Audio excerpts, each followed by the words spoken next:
recognize that you are in several time zones and several virtual consciousness about your day. I'm Lenwood Sloan. You'll hear several folks call me Lenny. Both are interchangeable, and choose the one that you best communicate with me in. Those of you who are new to our circle, we are the Commonwealth Monument Project, which is an initiative of the International Institute for Peace Through Tourism. IIPT's theology, mission, and objective is to create 2,400 peace parks or common grounds across the 24 time zones by 2024. And we are happy that Harrisburg's Peace Promenade and Commonwealth Monument Project were designated as a national site in 2017. We are celebrating our 5th year as an international site and our 15th year, believe it or not, of our series called Live and Learn. We started as book circles, a kind of reverse book club. Someone would finish a book and tell you about it over coffee and hand you the book and meet you for coffee when you finished it. That cycle took us through Borders books and coffee houses across the community, and then we shifted to public libraries. Then our colleagues in the tourism and heritage industry invited us into historic houses to do the series. COVID came along and we discovered a new way to communicate with you through these Zoom sessions. And each series has 8 programs. This is the 8th program of the 2021-22 series. And this evening, we are exploring John Brown in Pennsylvania and the spine and network of communities and sites along our roadways and byways that overlap the Underground Railroad routes in Pennsylvania with the freedom and migration routes as enslaved freedom seekers crossed borders and became freedmen and freemen. I'm excited about this program today because the mapping of John Brown is also the spirit force of the 4 figures in the monument that we just completed in homage to the 15th and the 19th Amendment.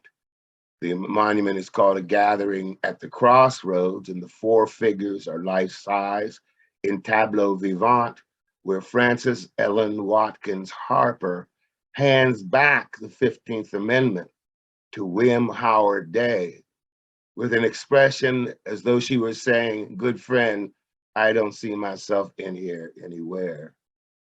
Jacob T. Compton, a man freed by the Civil War and fought in the USCT, looks on with amusement and amazement as Thomas Morris Chester, the journalist and historian, records the whole event in his notebook. Frances Ellen Watkins Harper had met John Brown early in her life, but the event that strikes me most is the fact that she was with John Brown's wife when they went to Harper's Ferry to reclaim his body. With them also was Sarah McKim. You know James McKim from the famous lithograph of Box Brown, where Box is coming out, Henry Box Brown is coming out of the crate while James McKim is holding the sword. He is the figure in the sword. Frances Harper was also a very good friend of Julia Ward Howe. And you may know Julia Ward Howe's name from the Battle Hymn of the Republic, which she wrote in November of 1861, just after the 90 days that Lincoln had originally asked for was extended, and as he was beginning to build the need for a draft. Julia Ward Howe says that she was in Washington in a carriage and soldiers were marching by, and she heard those soldiers singing, "John Brown's body lies a molding in the grave, John Brown's body lies a molding in the grave, John Brown's body lies a molding in the grave. His truth is marching on." She says, the story goes, she went home and she fell asleep and the melody mixed in her mind and she couldn't sleep, and she got up and she wrote new lyrics to that, which were the Battle Hymn of the Republic. "Mine eyes have seen the coming of the glory of the Lord." And she discussed it with a close friend, and they printed that song into sheet music by 1862. Only all of that's a myth, good friends. And if anybody tells you that story, you need to remind them that Julia Ward Howe was married to Stephen Howe, one of what is called the Secret Six, who financed John Brown at Harper's Ferry. And Stephen Ward Howe had escaped to the Elgin village in Canada at the time that Julia was writing that song. I believe that it is a coded song. Francis Harper in the monument hands the 15th Amendment back to William Howard Day, who had been a student of John Brown's at Oberlin College. And it carried on his theology, his passion, and even a bit of his spirit of resistance and vigilance as he continued to move towards an oratory. And he intersects with our story and our crossroads as the keynote speaker of the Grand Review of the United States Colored Troops. Jacob Compton was one of those colored troops that were supposed to rise as militias for John Brown at Harper's Ferry, but didn't, but later became soldiers in the 180,000 USCT freed and contraband Black soldiers who fought in the Civil War. So our speakers follow John Brown from Ohio into Pennsylvania and down from Crawford, Pennsylvania in the most northern part to Chambersburg at the foot and into the quarries before John Brown crosses into Harper's Ferry. And then we follow his plan back, or his intended plan back, as he hoped that he would escape from the ferry. And our first guest that I'd like to introduce to you is Carol Laser. And Carol, good afternoon and good evening from Oberlin. Good afternoon from Oberlin. I'm sorry. I'm afraid my video is going to start to freeze again. So okay, well, we're going to weather through this, both weather and technical condition. But first, welcome. I am so intrigued by your book. Could we start backwards a minute, and would you tell our guests and our colleagues about your book that you co-authored? Sure. And in fact, I was going to circle around to it at the very end. With my husband and history partner, Gary Kornblith, we completed a book in 2018 called Elusive Utopia, The Struggle for Racial Justice in Oberlin, Ohio. And what we think we accomplished is taking the story of heroic Oberlin and recasting it with a better understanding of the role of African-American abolitionists in the making of abolitionist Oberlin. We really put them front and center. We credit them with, in fact, radicalizing their white anti-slavery colleagues in the process before the Civil War. And then we look, unfortunately, at what happens after the Civil War, where there is a great deal of pulling back from the goal of radical racial equality. Our book ends in the 1920s with the emergence of de facto segregation, the emergence, one of the high points of de facto segregation in Oberlin. There's racial covenants. There is, for the first time in Oberlin's history, the beginning of a prolonged period in which people of color are not represented on the city council. There's a distinctive hardening of residential lines between Black and white neighborhoods. So it's not the usual story of Oberlin, in which Oberlin is the heroic home that is committed to freeing the slave. It's a different story that I think is particularly important for white people to think about, the ways in which we have been complicit.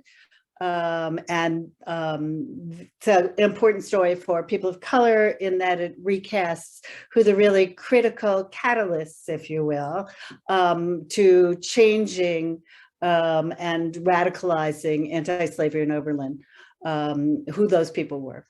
So I think it's really important for us to start our adventure this evening. And by the way, if you're with us, you know, if you're just joining us for the first time, we follow the style of Chautauqua. We would be in rooms and each speaker would have a table full of things or a book that they talked about, and we would pass the conversation around to create a gumbo, and then each add a spice to that gumbo as we share it around the table with our audience.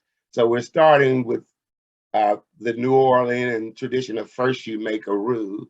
And the roux that we're going to make is the notion of Oberlin, this place of magnetic identity around abolitionism, which inverts, converts, transverts through time.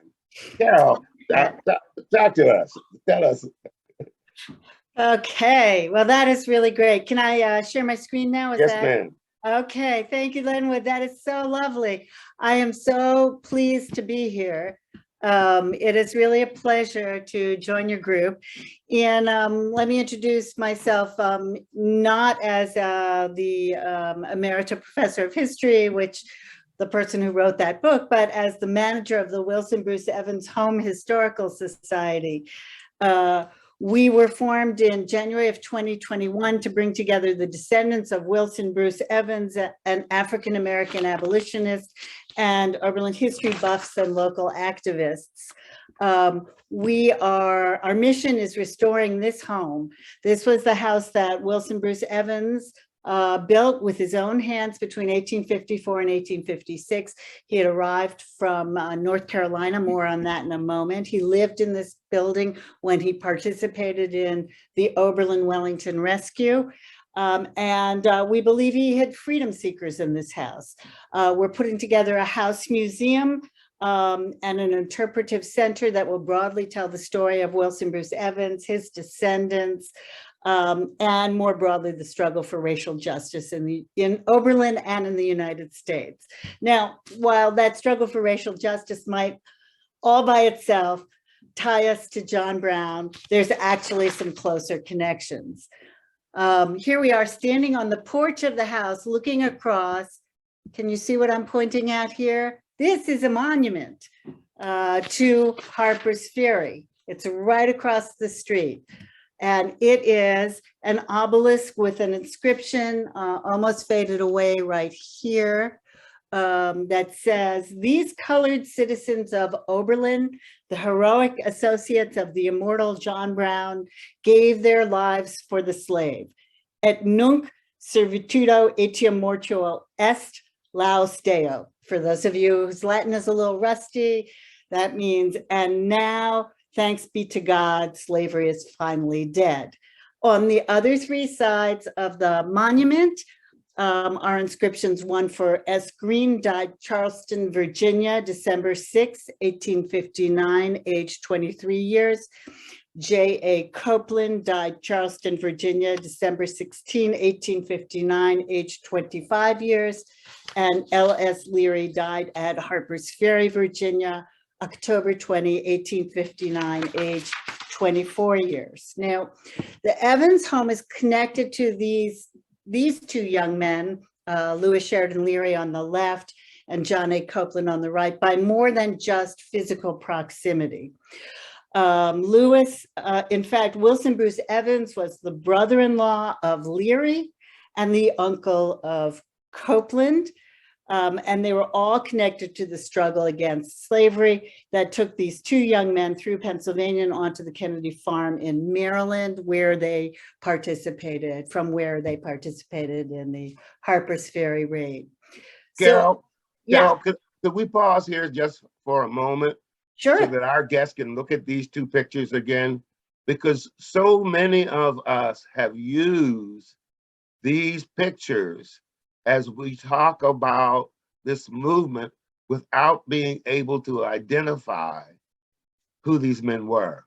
We've used them as examples of the pride, the arrogance, capital A, and the style of the period, but we've not been able to identify them or connect them in time with John Brown. And so this is an important moment. I know those of you who are who refer to yourselves as history detectives will want Carol to mention the names one more time before we carry on. So on the left is Lewis, L-E-W-I-S, Sheridan Leary, okay? And on the right is John A. Copeland. And let me tell you a little bit more about them. Is that okay? Yes, ma'am. But okay. That was a breakthrough moment. We got names to these pictures that we... Names. So they are two of the 5 African-American raiders at Harper's Ferry, right? And they are, I'm going to stop my video since I'm frozen there. They are 2 of the 5 Black raiders who were with John Brown at Harper's Ferry. And so they're related to each other and closely related to Wilson Bruce Evans. The older of the 2 on the right there, John Copeland, was born in 1834 to free people of color, John Copeland and Delilah Evans Copeland. Notice that Evans, his mother, Delilah, was the older sister of Wilson Bruce Evans, whose home we're talking about, right? They were his sister, okay, Delilah.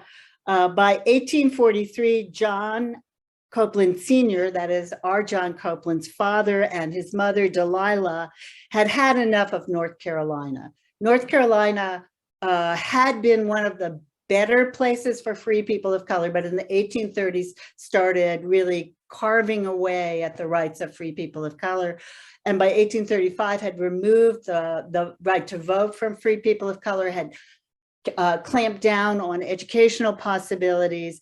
And in 1842, in Raleigh, North Carolina, where they lived, they had seen a very good friend of theirs, a man of color, Lunsford Lane, tarred and feathered for his alleged abolitionist activities. He was not some kind of wild abolitionist. This was more in the nature of panic on the part of people of North Carolina. So along with Lane's brothers and others from Raleigh, the Copelands set out for free territory and ended up in the abolitionist enclave of Oberlin, 1843. Oberlin had long before that become a magnet for abolitionists black and white, because in 1835 it had declared itself, Oberlin Collegiate Institute had declared itself open to students irrespective of color.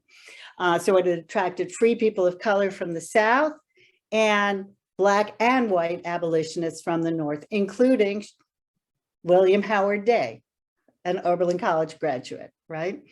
So in 1854, when Delilah's little brother, Wilson Bruce Evans, as well as another brother, Henry, had finally decided it was time for them to leave North Carolina, Oberlin was the logical choice. And they brought their families to the brick house that still stands on East Vine Street. Well, what about this man? What about Lewis Sheridan Leary. So in 1857, the Evans families were joined by this young man, 22-year-old Lewis Sheridan Leary, whose two sisters, Henrietta Leary and Sarah Jane Leary, had each married one of the Evans brothers.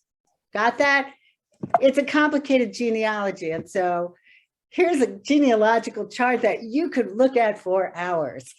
Let me just do this really, really quickly. Here's my guy, Wilson Bruce Evans. Can you see that? Mm-hmm. Here's his brother, Henry. Okay. Here's Henry's wife, Henrietta. This is Henrietta. More on her in a little bit. Here's Henrietta. Okay. And here's Lewis Sheridan Leary. There he is. Okay. So that's his brother-in-law. Now over here, Wilson Bruce Evans. Here's the house. Wilson Bruce Evans is married to Delilah Evans, right? Who's, whoops, I'm sorry. Let's go back there. Who's, it's Henry's sister is married to John Copeland. And so there's John Anthony Copeland, right? So, okay. More on some of the other famous relatives, including this man. Does anybody recognize Langston Hughes there? Langston Hughes. In a moment. Okay, so we're in a whole network here. I'm sorry that there's not more about Pennsylvania, but you got to start with Oberlin, right? So this is a picture of the Oberlin Wellington rescuers. In Oberlin, this is a very famous moment.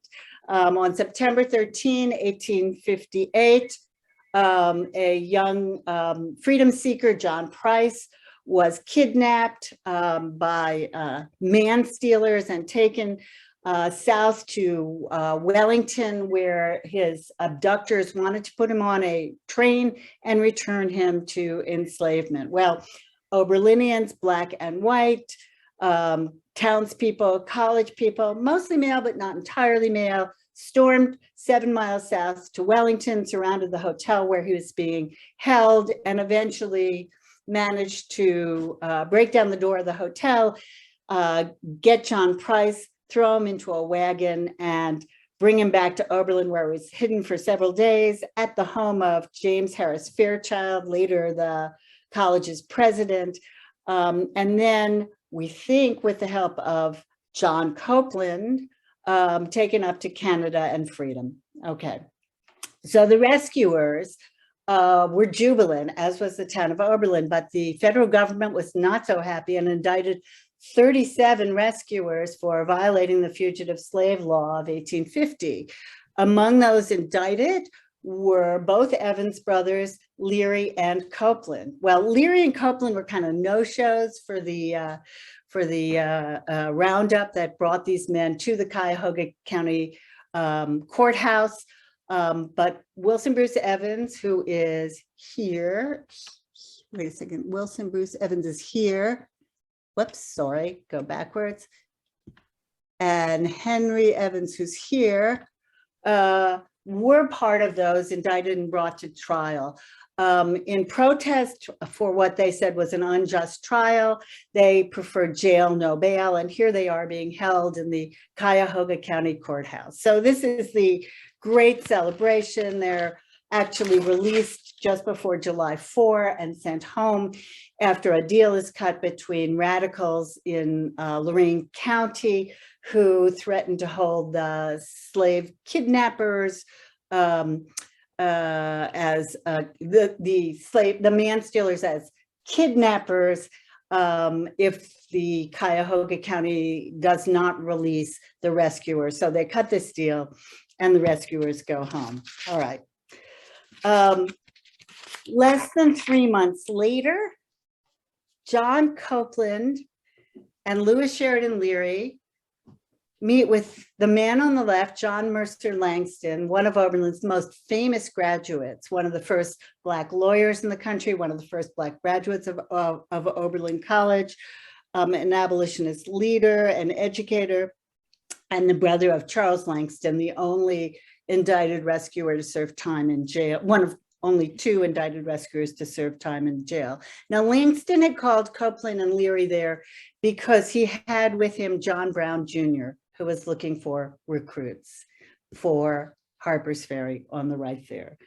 So they were Leary and Copeland are two of the Black Raiders recruited by John Brown. Both of them were martyrs. Leary died in the raid. Copeland was captured and sentenced to be hung on December 16. According to Evans' descendants, the family was, they say, in agony during the attack and always maintained, quote, pride in the efforts of the Learys, Copelands, and Evanses that followed the conviction of their soul. I'm going to skip this, which is a really lovely set of letters John Copeland wrote to his family from the Charleston jail just before he was executed. These are incredibly moving letters in which he says, not that I am terrified by the gallows upon which I am soon to stand and suffer death for doing what George Washington, the so-called father of this great but slavery-cursed country, was made a hero for doing. And then in the very end where he says, let me tell you that it is not the mere fact of having to meet death which I should regret, but that such an unjust institution should exist as the one which bears my life. Really wonderful letters written by Copeland. And on the right, I could not resist this. Please indulge me. On the right is a picture of a shawl, which was said to be wrapped around Lewis Sheridan Leary in his last moments at Harper's Ferry as he was dying. The shawl was retrieved and returned to his widow, who kept the shawl and passed it on to her daughter. When she remarried, she had a daughter with Charles Langston, and that daughter, in fact, had a son who was wrapped in this shawl as a baby, the bloody shawl, they call it. And that son was Langston Hughes. He and his mother spent some time in Oberlin during his growing up years. Okay, so. Carol, Yeah. before you go onward, those of you who have joined us who are reenactors, try and find these two letters and read them aloud. The poetry, Oh, yes. the elegance, Yes. the rhetoric and rhythm of the time, the heart of the man who was saying goodbye to his family and to life and to God at the same time is excellent for those of you who do Lyceum reading and first person interpretation. Thank you so much for that. These are just beautiful, beautiful letters. And very 19th century in all of the best ways, right? So I just want to, as I'm coming to the close here, I want just a quick word about Shields Green. In case you have forgotten, the monument had 3 men on it, right? And the third was Shields Green. Well, why was he there on Oberlin's monument? And the answer is, for more than 2 decades, I don't know. Here's what we do know about Shields Green. He was probably a freedom seeker, had probably left South Carolina, had lived with Douglas and his family for about 2 years before Douglas went to Chambersburg and then on to talk to John Brown at the quarry in Pennsylvania. At which point Shields Green decided to go with John Brown. As far as I can tell, Green never actually set foot in Oberlin. But by the time Oberlin decided to put up a monument to Lewis Sheridan Leary and John A. Copeland, Green was the only, if you will, unclaimed Black man from the raid. Osborne Anderson, a Black man from Pennsylvania, had escaped. And Dangerfield Newby, everyone knew was from Virginia, and in a sense, his body was buried in a mass grave, but in a sense claimed by people in touch with his wife. So Green had no people as far as anyone knew. And as far as we can tell, Oberlin just decided, here is another heroic Black man, we will adopt him. Okay. 2 things we know about Green that I'll add is that he was at Frederick Douglass's home, staying at Frederick Douglass's home, at the same time that John Brown was there writing his famous Constitution. Um, Carolyn, maybe you can, if you like to highlight what John Brown's, was it called Constitution? Well, it was his constitution for the free state, right, that he was going to Yes. establish, the one he was trying to get Frederick Douglass to accept the presidency of. So, yeah. So, yeah. Yeah, he was professing not only the Harper's Ferry raid, but upon the freeing of enslaved people, right, the constitution of a new state, a free state in here. a free state, yes. So let's see, the echo of John Brown continues in the Evans family. I'm sharing this. We just were in touch with a man in Virginia who discovered this engraving of John Brown in an antique store in rural Virginia, and it is inscribed. It's signed by Henrietta R. Evans. That will be R. Wilson Bruce Evans's brother-in-law, and it says, to Captain Allen Washington, this picture of John Brown, with whom my brother Sheridan Leary died, and with whose survivors my nephew John Copeland was hung, is sent to you with my best wishes. One of these men was the uncle, the other the cousin of your friend, my son Bruce.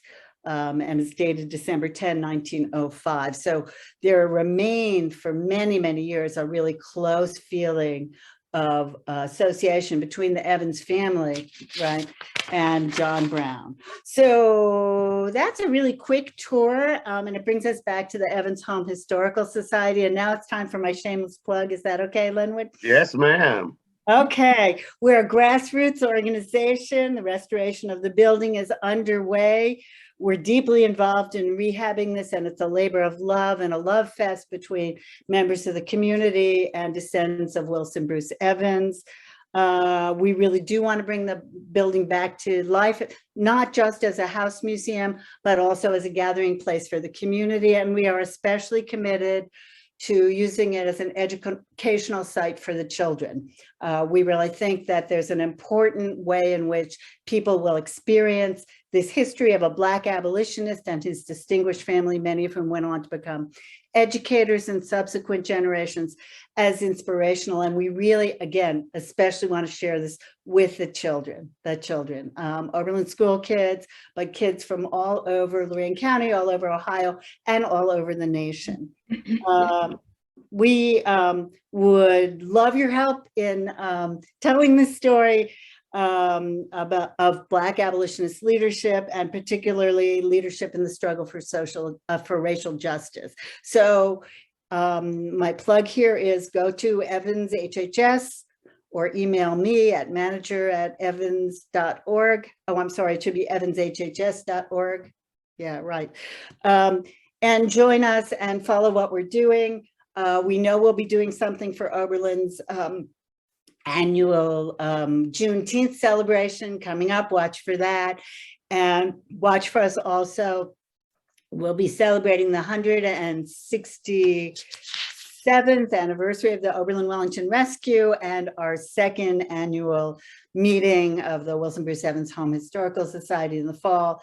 Hope you'll be in touch with us, and thank you, Lenwood, for reaching out to us. Oberlin, all roads do lead to Oberlin.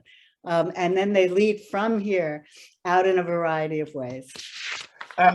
Carol, would you bring up the picture of John Brown again? I have a question to ask of you on behalf of all of our friends who do first and third person historic reenactments. Okay. We are seeing with this suit that John Brown wore, and it was the suit that Frances Harper and John Brown's wife and Miss McKim retrieved when they came to get his body. There are several sources that say that when he arrived, let me slow down then, I get excited. on his way to Canada after the Kansas and Nebraska rebellions with 13 enslaved people, he rested at a freedman and freedman's house who took such pity of John Brown's ragged clothing that they gave him a new set of clothing for the travel, and that this is the set of clothing that he arrived in Harper's Ferry. We've been able to find 2 or 3 references of that, but it seems that they are all referencing each other. And I was wondering if you knew anything about it. I am not familiar with that story, but I can tell you that when Brown was in prison, one of the people who came to his aid was a woman named Rebecca Buffum Spring. She was particularly interested in Aaron Stevens, one of the other rescuers, but she brought nice things for all of the rescuers. And I would not be surprised if she, after the fact, provided leader clothing for him. But this is not, I don't know the earlier story. We can look at these pictures of John Brown. We usually see him from the knee up, and not his trousers or his boots. So we can assume that he's in riding clothes at the time that he is hung, but he is in a frock coat, which is for outdoor or for riding or for trains. For anything, it was the fashion of the day. As opposed to tails or cutaways, I'm saying. Right, those would be formal wear, right? Who would know that he was dressed for court or he was dressed for the salon. This is, and so I was thinking and pointing out quickly that evidently they did not treat him as a gentleman, because even the trial pictures that we see of other men who were hung were allowed to change into a certain set of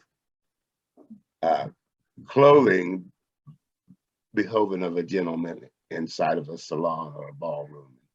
There's a pretty rugged looking clothes. We know that he came through Harrisburg and through what is called South Mountain before he arrived in Chambersburg and on. And so I just wonder how ragged he was, and perhaps our next guest speaker, Carol, can help us, because we're going to ask Ann Hall from the John Brown House in Chambersburg if she'll speak next and tell us about John Brown coming through the mountains and arriving in Chambersburg and his incognito stay at Mary Ritter's house. Could you give me a minute? Excuse me, could you give me a minute so I can get somebody to help me with the technical aspects here? Yes, I can. Okay, I'm sorry. I'm such a novice with this. And not a problem. President, and he's really a guru when it comes to this. And why don't you catch your breath and tell us who you are and what your role in keeping this John Brown history alive is. Okay, so my name is Ann Hall, and I am the director of the Franklin County Historical Society. And we have owned the John Brown House, Mary Rittner Boarding House, since 2002, when a benefactor actually was able to purchase it for us. I'm going to read some things here. So as the 150th anniversary drew near, the Society made plans to coordinate with Harper's Ferry for the commemoration and restore the historic house site to the year 1859. With the help of many friends of the Society, and I'm including, if you don't mind my mentioning, Janet Pollard at the Franklin County Visitors Bureau, and Randy Harris, who from Lancaster, who actually worked to have it placed on the Network to Freedom in September of 2008. And that's very exciting in that year for those of you who are outside of Pennsylvania. we formed the Pennsylvania Quest for Freedom, and it was a design to connect the dots of all of the historic sites of the Underground Railroad, the abolitionist movement, and John Brown in Pennsylvania, and work to get each of them authenticated in the Network to Freedom. And then our tourism folks, like Janet Pollard, helped to create the notion of drive time tours so that people experience many sites along the road to connect their stories. That's why we're excited to have the tourism folks in partnership with the Historical Society in this endeavor. Great, great. Okay, so my presentation today gives you some insight into what happened in the summer of '59 and leaves you with some unanswered questions. We have a lot of stories to tell, which I can't impart today, but you would find us at franklinhistorical.org. If you would like to tour the house anytime, we would encourage people to come here because we'd like to give a full story, which obviously I can't do that today. So, what was happening in this unassuming house on East King Street in Chambersburg in the summer of 1859? Exciting events were taking place. There were secret meetings, but no one knew about them until later. This was the boarding house of Mary Rittner.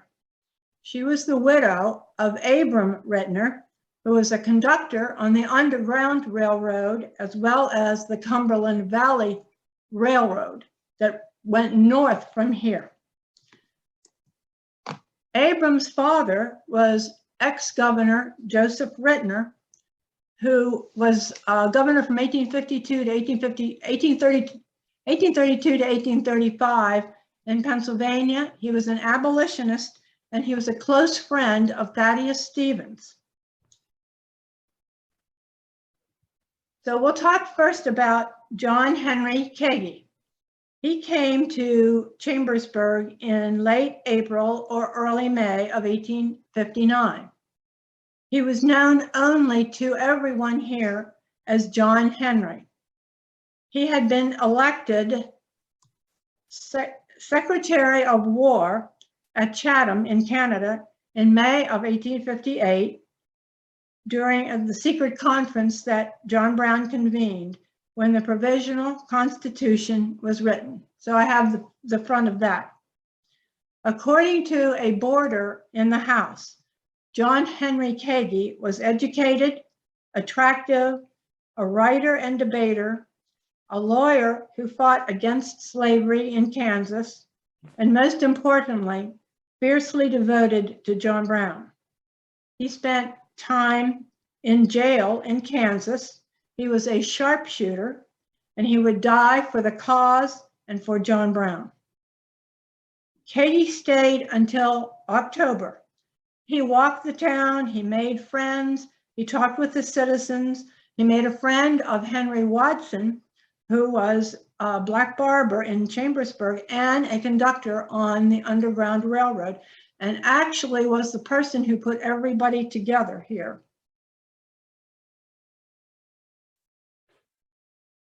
Then John Brown came toward the end of May.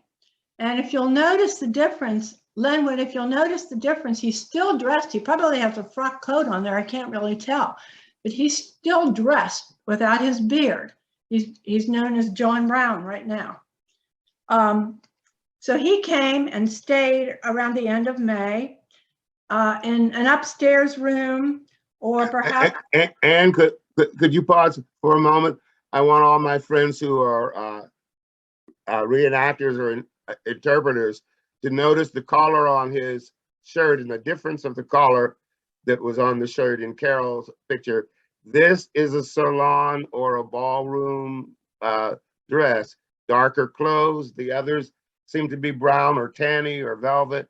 This is a more evening set of clothes. The starched shirt and the cravat tie means that this was a man that was going to a social event where the other picture of John is in a more rugged kind of form. And I'm interested, and if we could lay these pictures out sometime at a table, like an anagram, and rearrange them, we could see the impact and stress on John as he became I'll show that a warrior. I'll show that to you right now. Yeah. The first one shows him as a young man. Look how young he looks on the one on the left. He's known as John Brown. So I'll continue my talking here. However, he was in and out of Chambersburg. He was traveling around the county and making his plans for the raid on Harper's Ferry and moving his weapons to Maryland. But he gave his name in Chambersburg as Isaac Smith. No one knew him by John Brown. He was only known as Isaac Smith. And he wore this beard as a disguise. He looked so much older, has white hair here. And it was probably because of the things that had been done in Kansas, and he was wanted by the law. So in this case, it was his disguise. In Chambersburg, he walked the streets. He stopped to buy hardware at some of the stores. He was always at the post office mailing or picking up mail, and no one thought anything about it. Nothing was amiss. He indicated to people locally that he was developing iron mines in Virginia and Maryland. And then boxes arrived at the railroad station and were taken to this warehouse, the Oakes and Kaufman warehouse, where they were stored until he was able to find someone to help him move them to the Kennedy farmhouse in Maryland. And we have some stories that where some of the men who applied for the job to take the pikes, they thought they were not pikes, but hardware to Maryland, applied for the job by going to an interview in the house. And the only thing that John Brown required of that person was that he didn't drink alcohol, that, you know, he was a sober person. And they would travel by night in horse and wagon, and they would maybe stop at some orchard on the way and get some apples to eat. This came from an original story in a newspaper from it was a prime source material. So I will continue instead of going off on a tangent. Okay, so actually, these boxes that were at the warehouse contained rifles, ammunition, pistols, carbines, and the infamous pikes with which he would arm the Negroes. He was a quiet man. He didn't speak to anyone unless he was spoken to first. Some thought he was the new preacher in town at the Presbyterian Church. Others remember him buying digging bars, crowbars, hatchets, knives, but he was not a loudmouth abolitionist as some people had claimed. He spent a lot of time with the Rittner children. They had 3 daughters, young daughters in the household, and he read to them. And see, I have something that the middle daughter, Emma, wrote 68 years later. She read this whole story. She wrote this whole story 68 years later when she was an older lady. She wrote that John Brown was absolutely strong and vigorous. I think it was only his white hair and beard that made us think he was an old man. We children absolutely loved him. He was carrying guns and ammunition to Harper's Ferry instead of farming tools, as we found out later. But my sister and I often rode with him a mile or two, and walked back.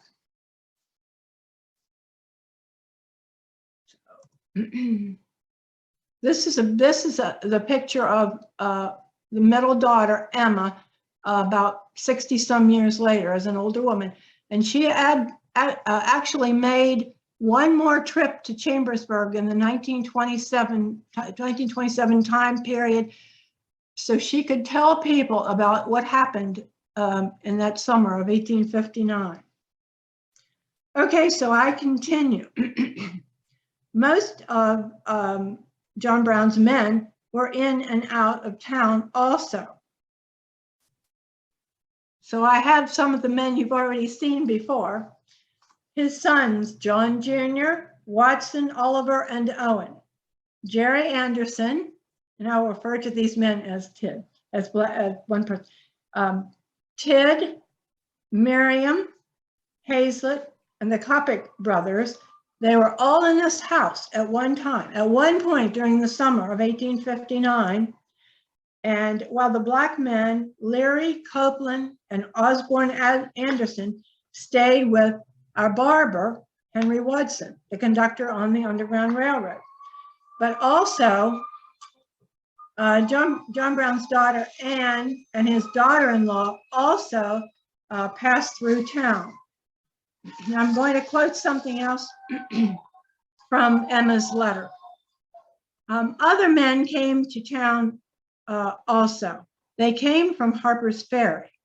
The understanding was at the time that they bought a farm and they were buying farming tools. They were all fine men, interested in and kind to us children. They taught us beautiful songs, and most of the men had been with John Brown in Kansas when he was working to keep it from being a slave state. There was another man, I don't have him, but the other man was Stuart Taylor. They considered him a very fine man.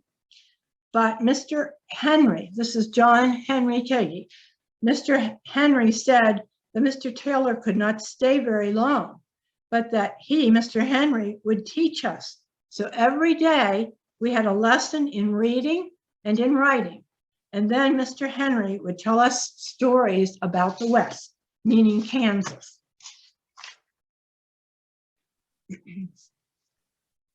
So next, in August, John Brown asked Frederick Douglass to come to Chambersburg, essentially asking him to bring some money.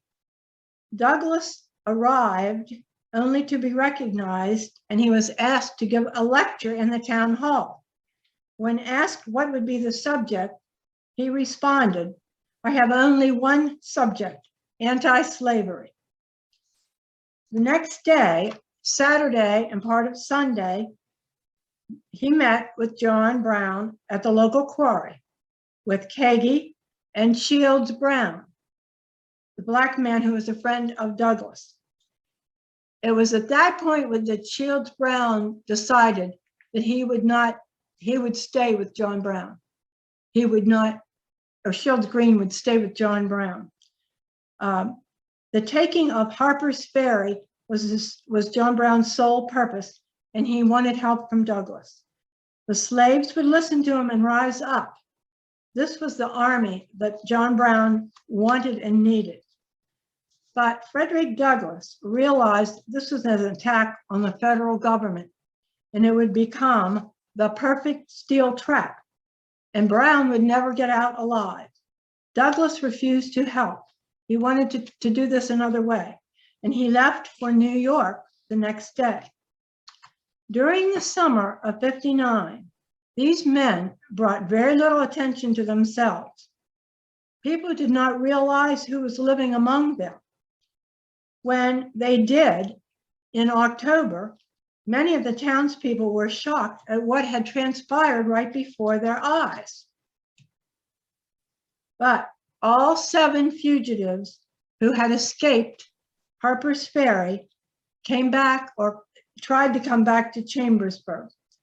John Cook, of course, in the left-hand corner top, was captured at Penn State, Mont Alto, brought to the building where I am, the old jail, the Historical Society, and from there moved down to Charlestown, where, of course, he was executed. Let me see if I want to. Osborne Anderson came on his own, stayed with the Black family in Chambersburg, and actually made it north, and he was saved. Owen Brown, Charles Tidd, Francis Merriam, and Barclay Copper all came back to the house looking for Mary to help them. But first, Albert Hazlett came. So I'm going to read another part from one of Emma's letters.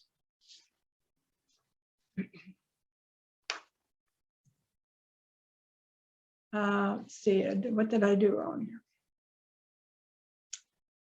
I remember how loyal my mother was to John Brown. If anyone said he was a fanatic or a monomaniac, she was indignant. I well remember the terrible times after John Brown was arrested. One day, a man named Hazlett, this is a picture of Hazlett. One day, a man named Hazlett, who had escaped from Harper's Ferry, came to our house expecting to get help, she wrote. It was noon. Mother gave him dinner, but told him the house was watched. So he did not stay. He went out the back door through the garden, tore up a board off the fence, threw his gun down, covering with a board.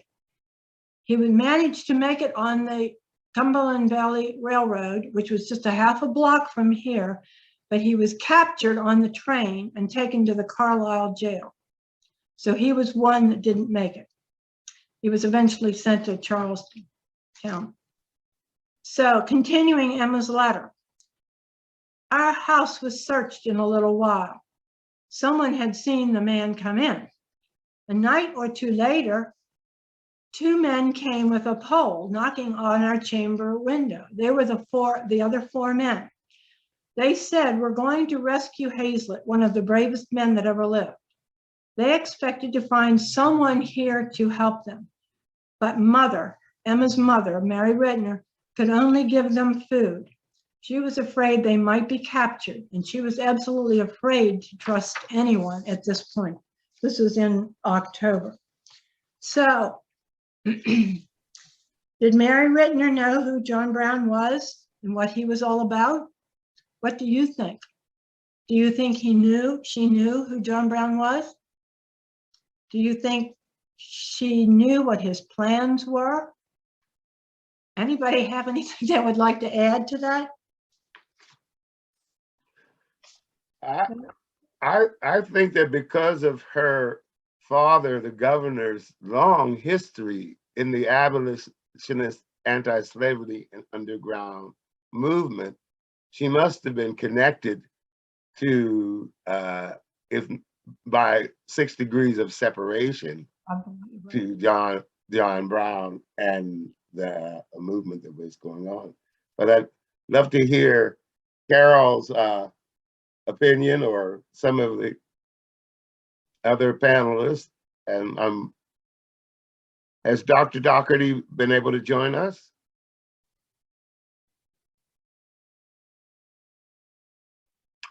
Not yet. We're still working on it. Okay, or maybe Craig would have an opinion about that.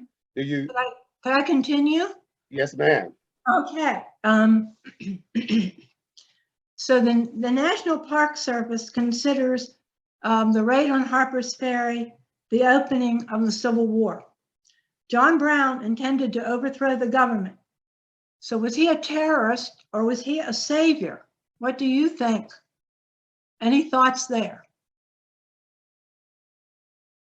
Okay, we'll continue. And you can put your thoughts in the chat room also, good friends. Okay, was John Brown worth more dead than alive? Another thought, was he worth more dead than alive? He was a martyr to his cause, and writers such as Emerson and Thoreau, the transcendentalist, wrote about him in their writings. They wrote poems and songs, and word, all that spread throughout the North. So the day that John Brown was hanged in December, there were church bells ringing in the North. They had military salutes, they had military parades, memorials, and flags were held at half staff. John Brown gave his life for this cause, for racial equality, for the cause of civil rights, for the cause of human rights, and for the injustices that we still live with today. That's kind of the end of my program. Can I just put a little add in? That Yes, ma'am. Tell us what's happening this spring and summer also that we might okay. invite our guests to. We're hoping to do Saturdays at the Brown House with a reenactor who happened to be a boarder in the house and who wrote his autobiography and told all the stories that, and so we're hoping to do that on Saturdays. We are also reprinting our book, John Brown in Chambersburg, with an additional chapter writing about the lives of the Rittner family after they didn't stay here in Chambersburg. They moved north to Massachusetts, where the abolitionist community was. And so we're continuing that saga, and the book should be out by July. We have a great connection of several communities in our Pennsylvania Quest for Freedom Underground Railroad. We know that Osborne Perry Anderson was ferreted out of Chambersburg by Henry Watson, who sent him to William Goodrich in York. And you can find out that story about Osborne Perry Anderson's journey from Chambersburg to York, where he was hidden in false bottom train cars and sent to William Whipper and to Stephen Smith in Columbia, who ferreted him across the Susquehanna River in those false bottom boats to William Stills in Philadelphia and Belmont Mansion. He arrived and then was moved across New Jersey and Delaware into New York, and finally into Canada, where Osborne Perry Anderson live. So that's quite a journey and a connection of communities that were all linked together. What do the folks in your town, you have done such a great job in your historical society, in your regional tourism, and in your Pennsylvania Quest, but what do the average folks in Chambersburg know about this story, and what part of it do they wear with a badge of pride? I don't know that people in Chambersburg realize what's here.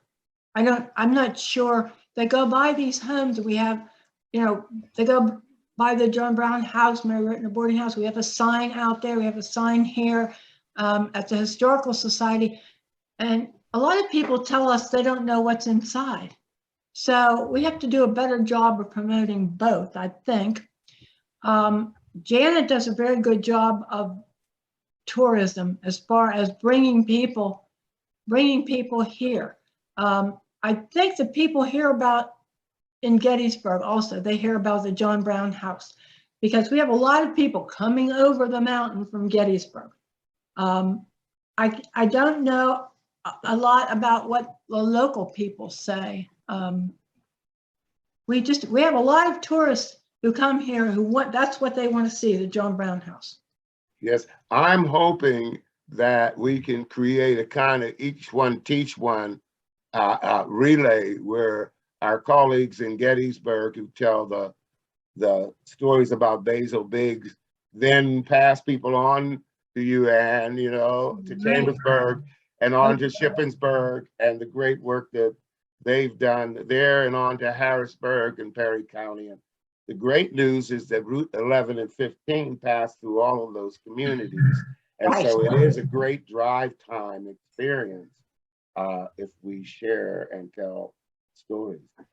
I'll ask you, Ed, and I'll ask Carol if she'll join in on this question. How did COVID and the closure impact the communication and the education of your audiences?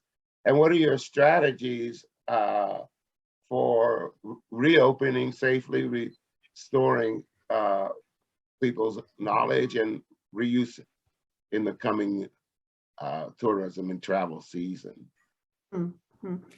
How did COVID hit you? What was your recovery plan, and how do we plug back in?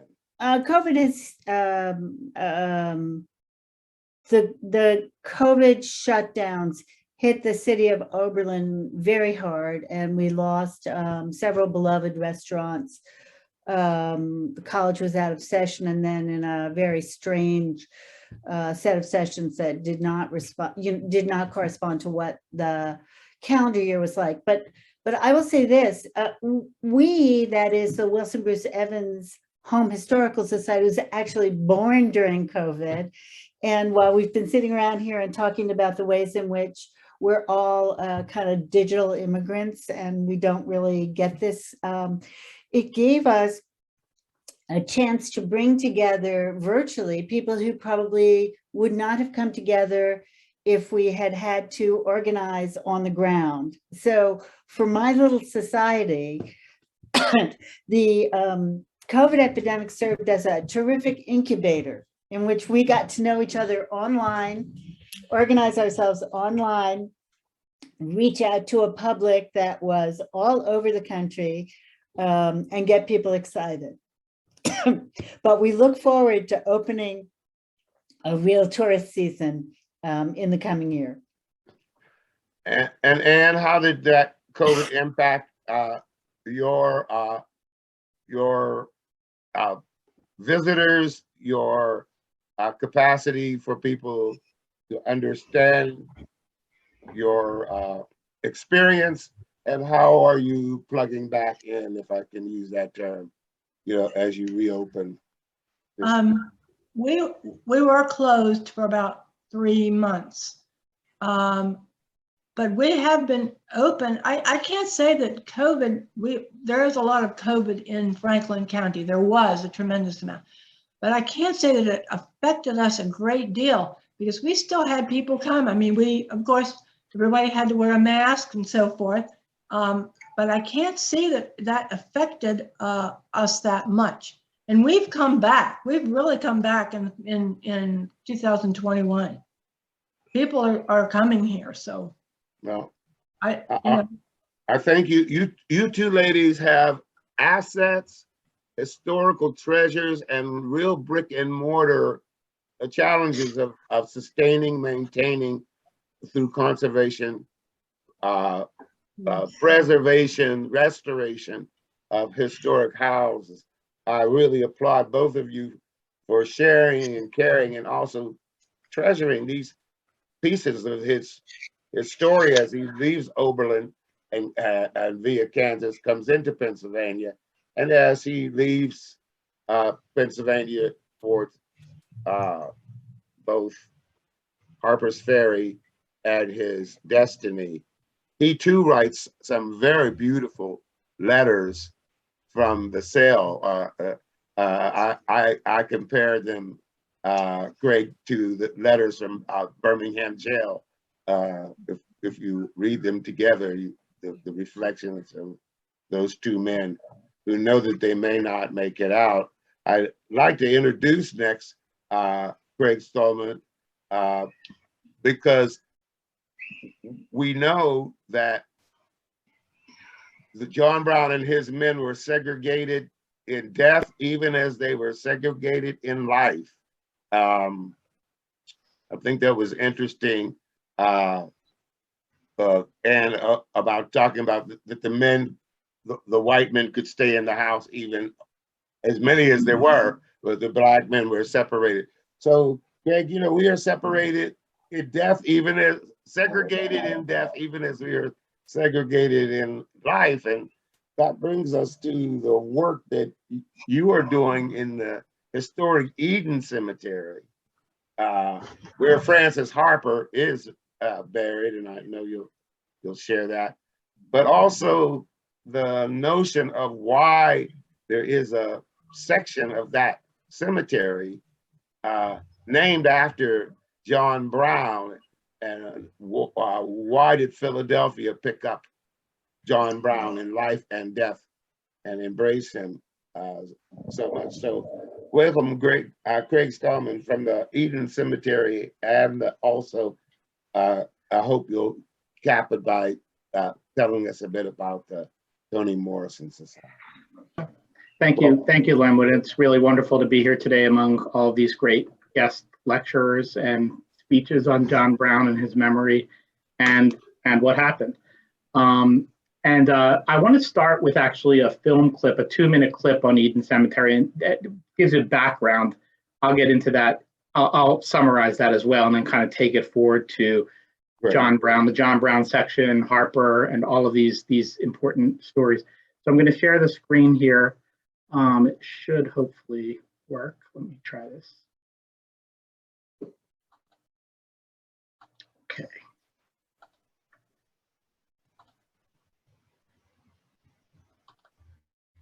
Oh, that's not the right one. Let me try to stop that.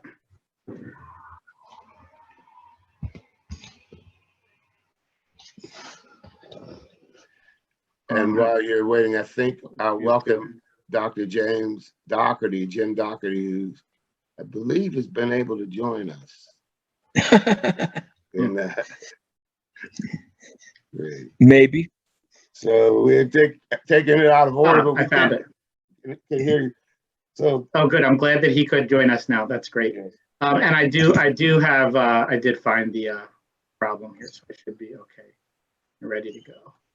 Ready to go? Yeah. Do you see that on the screen? Yes. Okay. Can you hear it as well? Yes. Okay. This is from the Precious Places documentary series on Eden Cemetery.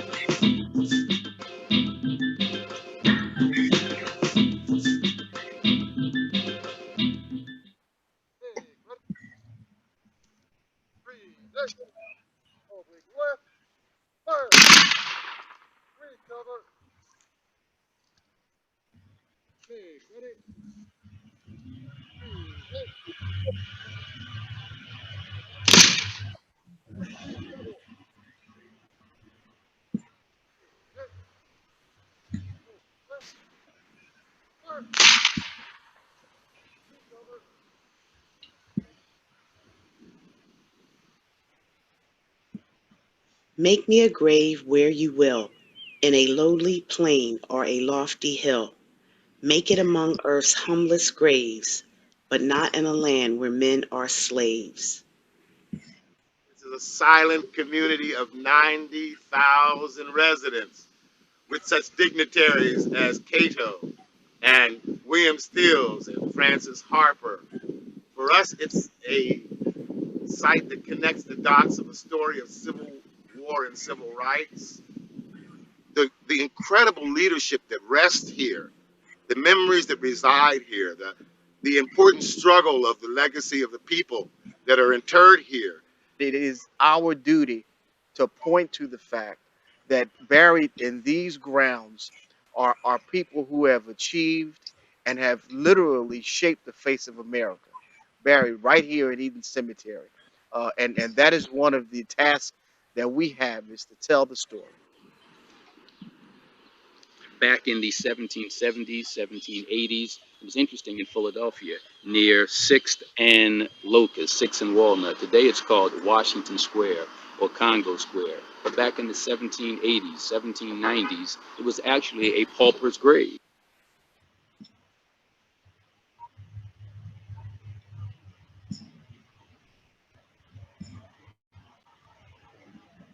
Greg, you're muted. Oh, sorry about that. So Lenwood, you graced that wonderful Precious Places video. So there's an overlap here about your work at Eden Cemetery over the years as well. And Sheila Jones was narrating some of Francis Harper's poetry there, Bury Me in a Free Land, at the beginning of that video.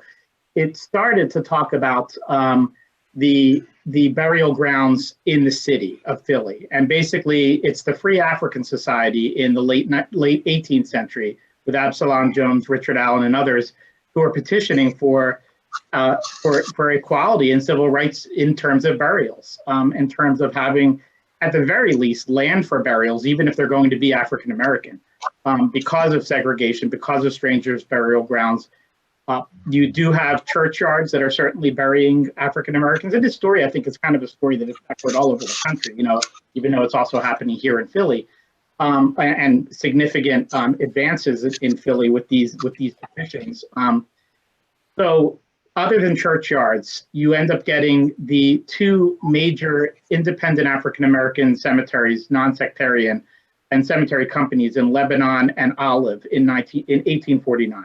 They are on Girard Street in West Philly is where Olive is, or the Stephen Smith Cemetery. Eventually, it'll be the Stephen Smith Home for Aged and Infirmed, and Stephen Smith is one of the founders there. Jacob C. White, one of the founders of Lebanon Cemetery on 19th and Passyunk, that area, so to speak.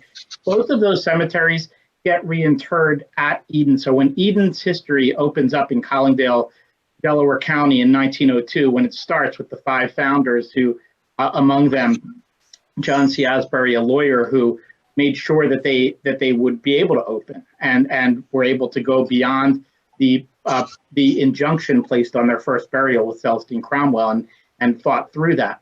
The cemetery itself is a cemetery that is a cemetery. Often we call it at Eden a cemetery of cemeteries, because you have so many cemeteries being reinterred out there at the same time of being and continual into the 20th and 21st centuries too, with the Free African Baptist Church and the Friends of Harmony, African Harmony, which was just fairly recent reinterment back at Eden. But there's also burials from 1902 forward. And when Celestine Cromwell was buried in that first burial, or the attempted burial in 1902, and what was forced to be next door because the injunction had taken place that said she could not bury there until Asbury could work that out. And then she's buried in secret anyway. But Asbury does work out the. Slow down, my friend. Slow down, my friend. Yeah, this is a very important story. Yeah. So let's go backward to go forward a little slower. Yeah. Talk about the intention of the very first burial, the intervention by our Irish gangs, and the consequences of her being kept next door. Right. Because this is a very important element about first gaining the permission to have a cemetery. Yeah. Right. Then forcing for the right to be able to bury there, and then having to be vigilant about watching that it's not defamed. So could take us through those steps a little. Right. So the founders end up thinking, how do we have a burial ground that is respectful of African American burials, and also potentially looking at the reinterments that are about to happen with city development, urban development, racism that is closing down cemeteries in the city. They're out in Collingdale, Delaware County. John C. Asbury purchases the land from John Tyler of Tyler Arboretum. Tyler had actually purchased it before from the Bartram family, who owned that land as well. And before that, it was the Lenape Indians who had owned that land. When Asbury purchases that land from Tyler, the intention is to create this cemetery, but the town of Collingdale, the citizens of Collingdale, the residents of Collingdale, are not happy about that initially. It's possible once they saw possibilities of tax dollars coming in and money and revenue, that might have softened them up a little bit too. Unfortunately, racism played a major role of stopping and really halting the initial burial at the cemetery. Celestine Cromwell, who was a board of directors, wife of one of the board of directors of the Eden Cemetery Board. And so I think the irony here is that you're creating an African-American cemetery and you're not allowed to create an African-American segregated cemetery.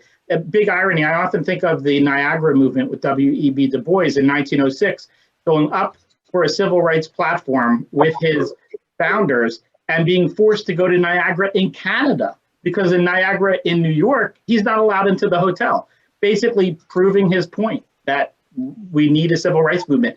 I feel like there's a similar kind of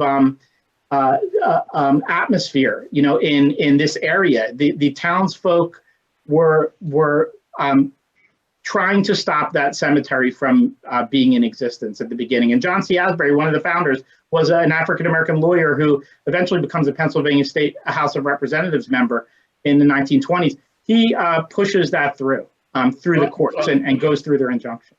So we'll go back and comment out just one more time, because I think this is very important for the women, especially since we just come out of Black History Month and Women's History Month and the events that occur. So the sequence is Black cemeteries are being dug up. Where do we put these folks? An organization of citizens gather and purchase land. The community next door to the land says, no, you can't bury Black people here. They go to court, and the lawyer's very famous land is, we can either bury Black people here, or we could build Black housing, and you can live next to those Black people. Which do you prefer? At which point, the citizens of Collingwood prefer dead Black people to living Black people on that land, and they pass the law for the land.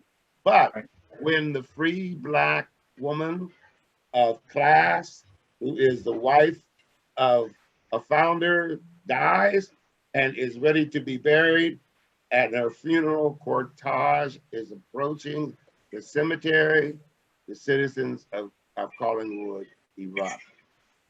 Do I have that sequence right? Yes, yes. She's put on ice, literally, next door.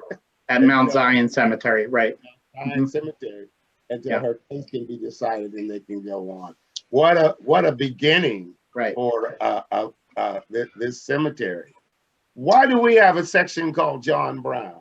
Well, it's a great question. And I know that many have done research like V. Chapman Smith and Sheila Jones on this topic, and much of the history of Eden before, including the topic of John Brown. And for the Francis Project and for other work that they've done on uncovering this history behind the name John Brown and why. John Brown becomes the actual second resting spot, the second most buried resting spot, interred resting spot, right after Celestine Cromwell is buried in what's called the Celestine section today of the cemetery. There are many sections of the cemetery. Two of them are not actually technically sections, they're actually just reinterred cemeteries, Lebanon and Olive, from the city. Other sections, like Celestine, are named for the first burial, Celestine Cromwell. But even though the early 20th century sees Lebanon Cemetery start to become reinterred over a decade or two, at least a decade of the first decade of the 20th century into Eden and the Lebanon section, it's adjacent to the John Brown section, which is built up on a hill in 1911. Let me pull share my presentation here, because I'll show you some pictures as well. Great. We'll be coming back to that. What does John Brown mean to Philadelphia? Yeah. Living and dead. Yes. And can you see that? Yes. Okay, so You have a picture here, this is a flyover of Eden Cemetery. The entrances would be in the bottom right of the screen. It's a small picture of the holding vault that's built not too soon after Frances Ellen Watkins Harper dies and is buried above the holding vault. This area above that holding vault is the John Brown section. That would be the section that would be really pretty much the primary place of burial right after Celestine. We've lost your visual again. Oh, you've lost the visual? Yes. Oh, let me see what's going on here. Let me try this one more time. Sorry about that.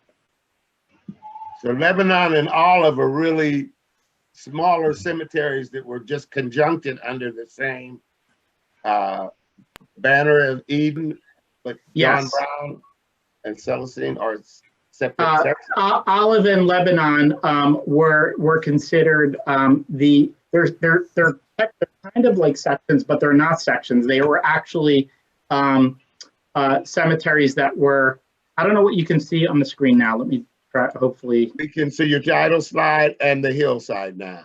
Yeah. Okay, so you can see the hillside too. I might just do it without the slideshow.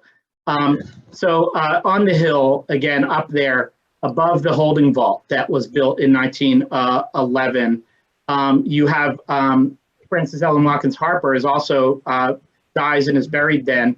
Her daughter was buried 3 years earlier in 1908 in the same section. This would be the John Brown section. Further back is right adjacent to it is the Lebanon section. So one of the major cemeteries being reinterred was happening right next to the John Brown section.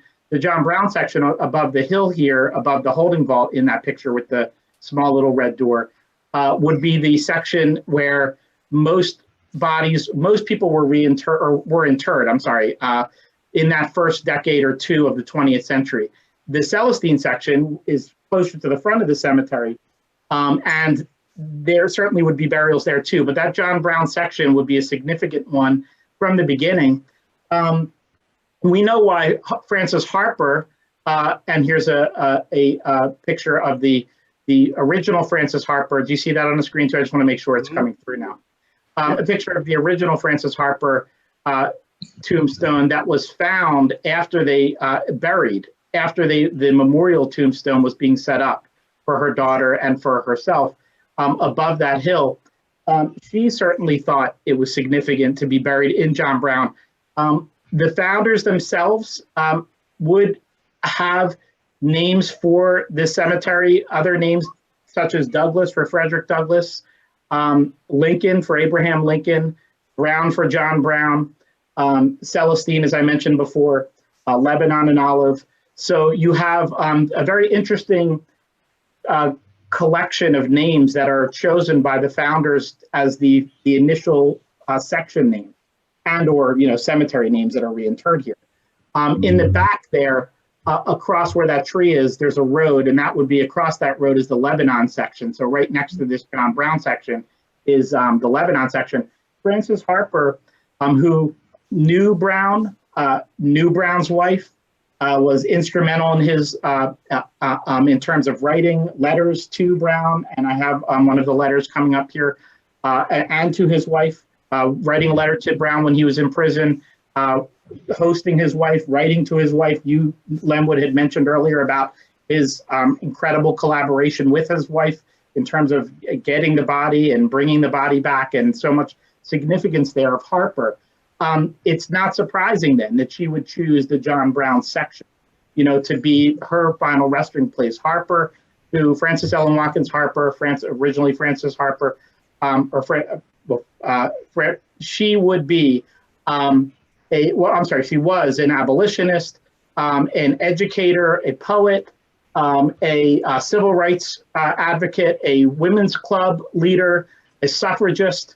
And again, straddling these eras of pre-Civil War and Civil War, slavery and freedom, and has her poem, as Sheila narrated in the beginning there, "Bury Me in a Free Land," is referring to the fact that is something important even to her figuratively and literally, and also on the hill, upon the hill. I mean, it's exactly where the location of her body would be, and her daughter several years preceding her also.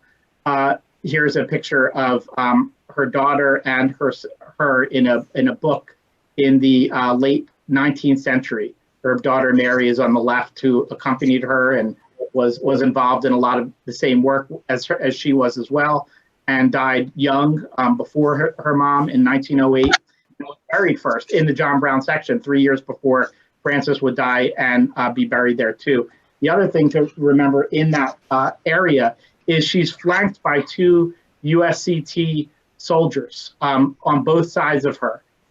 Joseph Henry Glover and Isaiah Mayhew are both next to Frances, and both the new memorial stone and the old gravestone there that are both still there. And you can see here, Joseph Henry Glover was 64 years of age, was a Teamster, died in 1908. His address was 3027 Frankfurt Avenue in Philadelphia.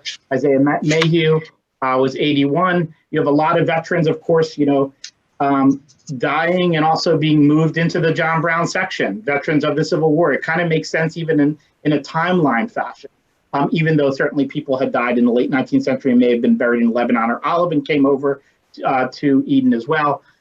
You do have veterans that are continually passing away, and certainly the first few decades of the 20th century we see that. And both of these two individuals who are USCT members are flanking Harper and her daughter's grave on both of these sides here of that particular, the taller, older headstone. They're flanked. Greg, I've always said to you that the John Brown section of the Eden Cemetery is like a museum of the dead. Yeah.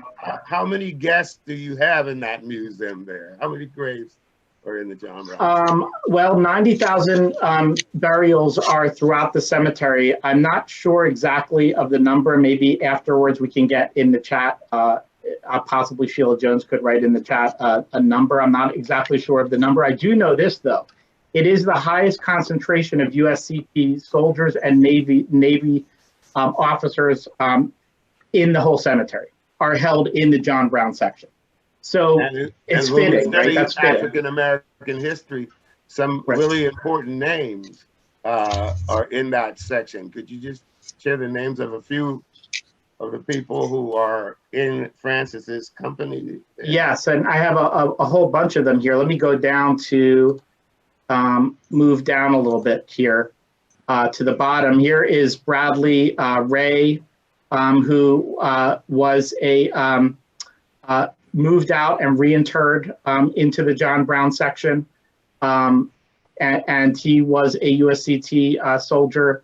Here is Sam Rogers, USCT soldier, and his headstone. Joseph Scott and his headstone. Shepard Shea from the U.S. Navy and his headstone there. So, I have a bunch of pictures of the people who do accompany Miss Harper, and many of them are these USCT folks, and also there are others as well. I have there are stories of, let me actually move down a little bit, and then I'll move back up in a second. The founders of churches are in this section. So you have, here we go. You have George Lincoln Blackwell, who is a bishop in the founders and bishops in churches, local churches.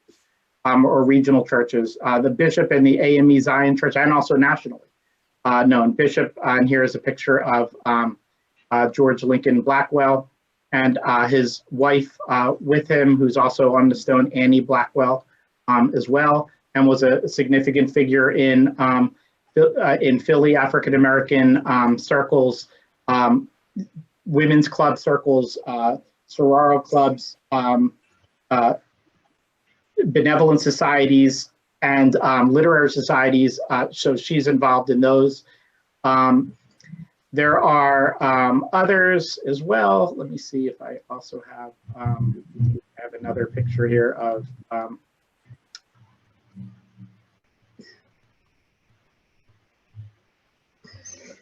well, let me actually kind of change things a little bit, Lenwood, if I can, to other than the folks who are accompanying her, who are USCT members or are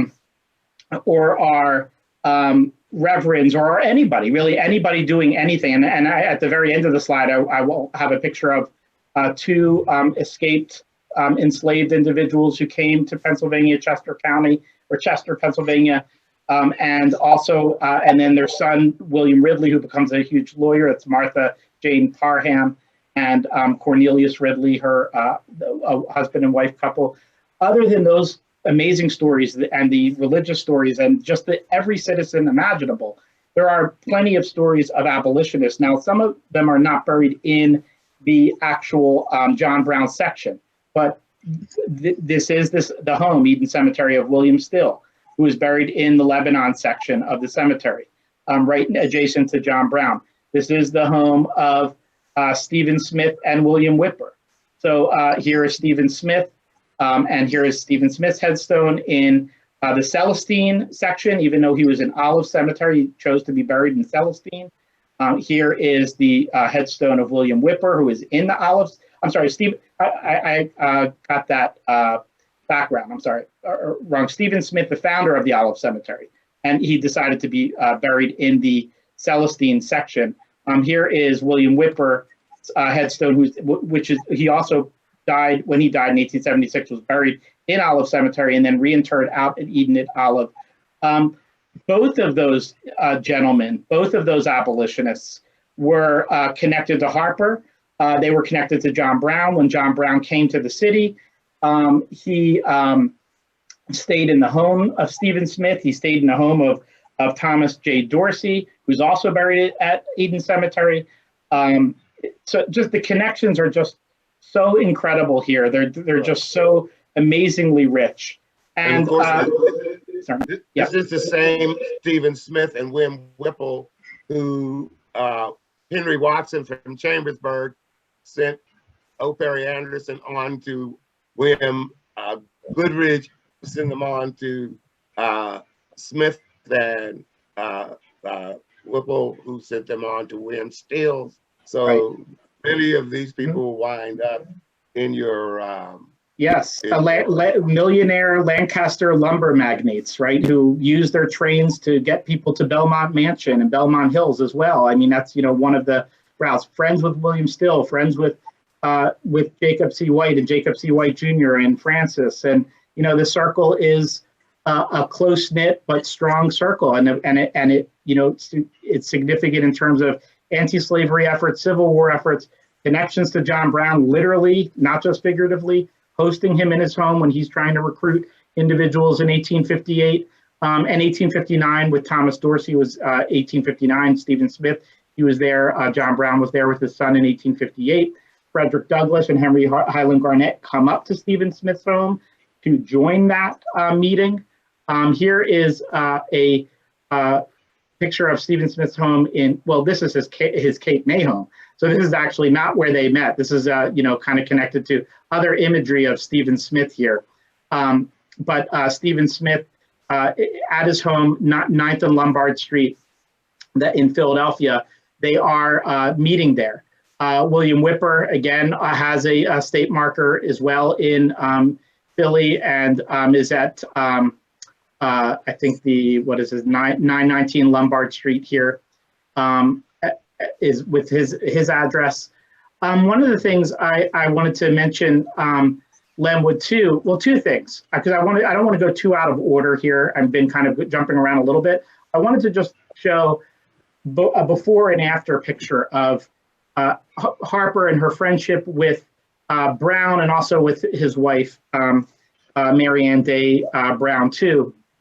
And here, a letter from Harper to Brown in prison, while he's in prison. So you can see on the screen here where it says, although the hands of slavery throw a barrier between you and me, and it may not be my privilege to see you in the prison house, Virginia has no bolts or bars through which I dread to send you my sympathy. In the name of the young girl sold from the warm clasp of a mother's arms to the clutches of a libertine or profligate, a completely immoral and shameless person. In the name of the slave mother, her heart rocked to and fro by the agony of her mournful separations, I thank you that you have been brave enough to reach out your hands to the crushed and blighted of my race. You have rocked the bloody Bastille. Oh, sorry, the others are kind of teaching tools in that paragraph there. So those are for teachers, where it says a famous prison storm for the French Revolution. And I hope from your sad fate, great good may arise to the cause of freedom. Already from your prison has come a shout of triumph against the giant sin of our country. We may earnestly hope that your fate will not be a vain lesson, that it will intensify our hatred of slavery and love of freedom, and that your martyr grave, so she knows this is happening and he knows it's happening, will be a sacred altar upon which men will record their vows of undying hatred to that system which tramples on man and bids defiance to God. I have written to your dear wife and sent her a few dollars, and I pledge myself to you, and I will continue to assist her.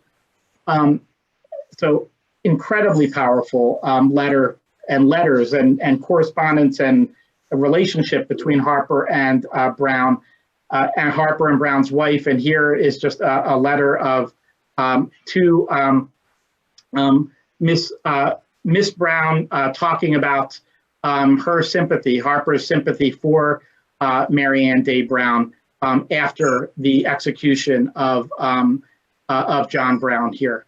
And so she says, yes. Mm-hmm. Could I ask you to pause here? And I'd like to come back to this. I do want to get one voice because we've gone out of order in before our time. And if you could just minimize your presentation for a few moments, I'll ask Dr. Doherty if he could intersect some thoughts here before we tie it. We'll use Eve to tie it up. But the notion of— Can you hear me, Lenwood? Yes.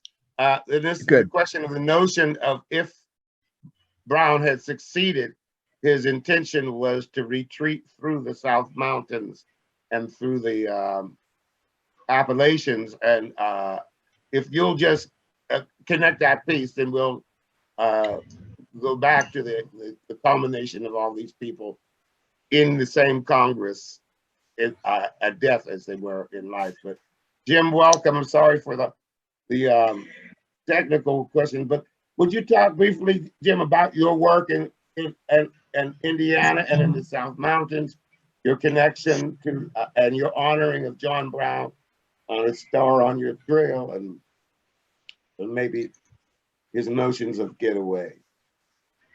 Okay. My connection to John Brown. John Brown's body is molding in the grave. John Brown's body is molding in the grave. John Brown's body is molding in the grave, and his truth is marching on. I learned that in 2nd grade, Lenwood.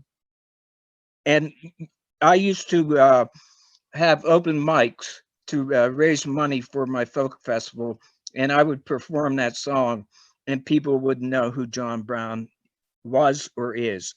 They have no idea. And it kind of reminds me when I first started teaching at IUP. I was more formal in my presentation and operating from the chalkboard. And the 3rd day of class, a student came up to her friend and asked if she could borrow her notes from the previous class. And the student went into her notebook and opened up the date for the lecture, and there wasn't anything there. It was blank. And I saw that. And then I said to myself, I need to change my pedagogy here.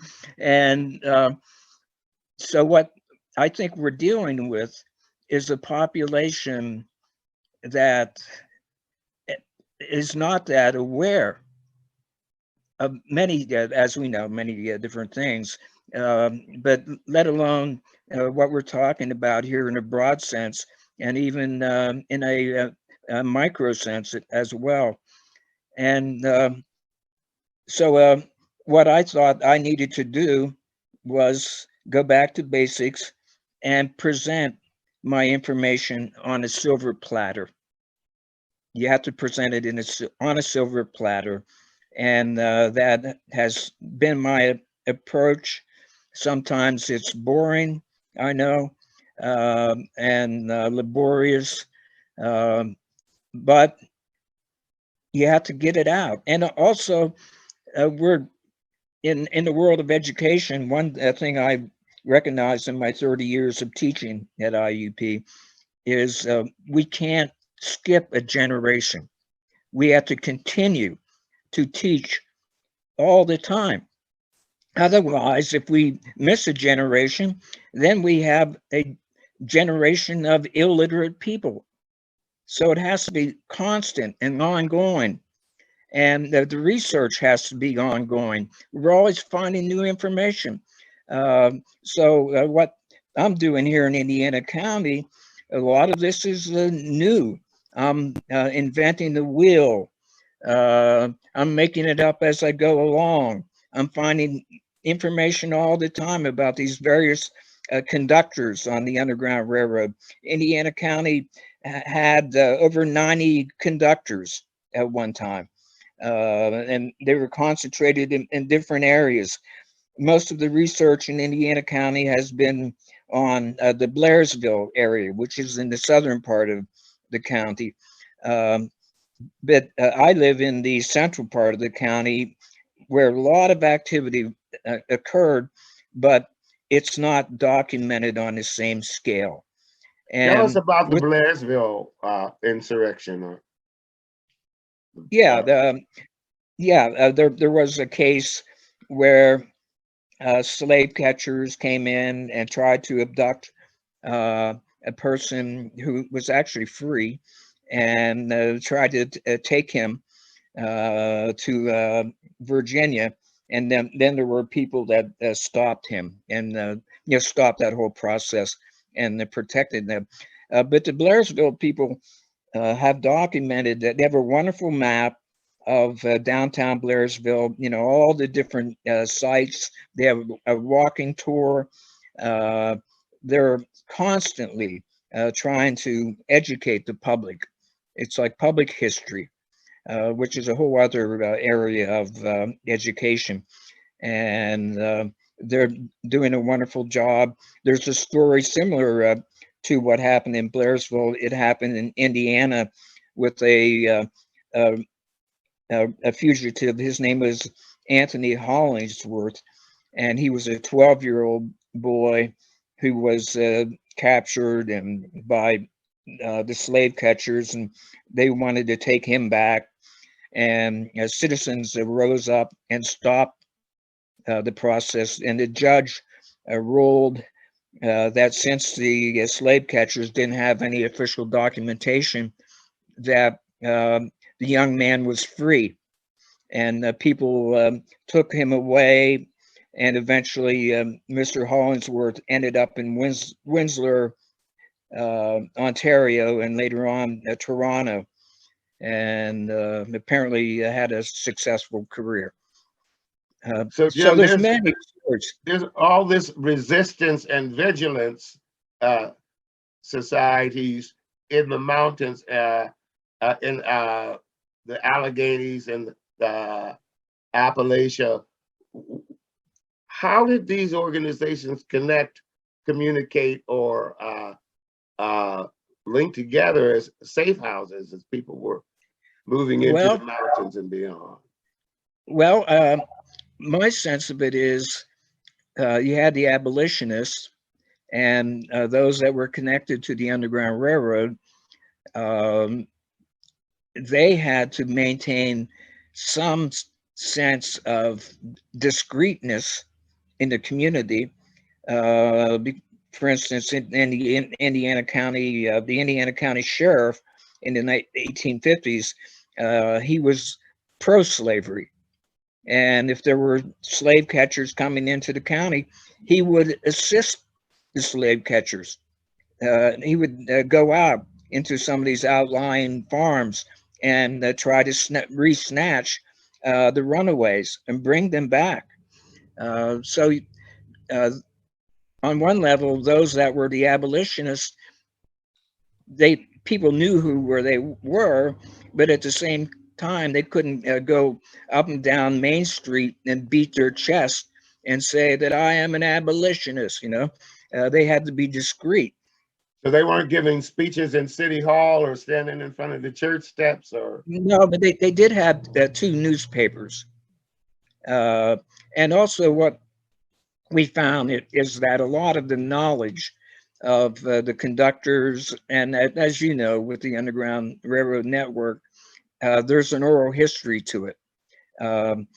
There's not a lot of written documentation other than if there's legal proceedings or newspaper articles written about it, or a diary or something like that. For instance, whenever 3 runaways came to Indiana, the first thing they wanted to know was where, let me get the name of this paper correctly, the Clarion Call newspaper, which was an abolitionist newspaper. Anyway, they wanted to know where that newspaper was because they had heard if they could make it to that newspaper, they would be taken care of. And so they were taken to the newspaper, and they ended up sleeping overnight on the floor. And then the next day they were taken and given clothing, appropriate clothing. They didn't have any shoes. People bought them shoes, and they were taken to a farm outside of town.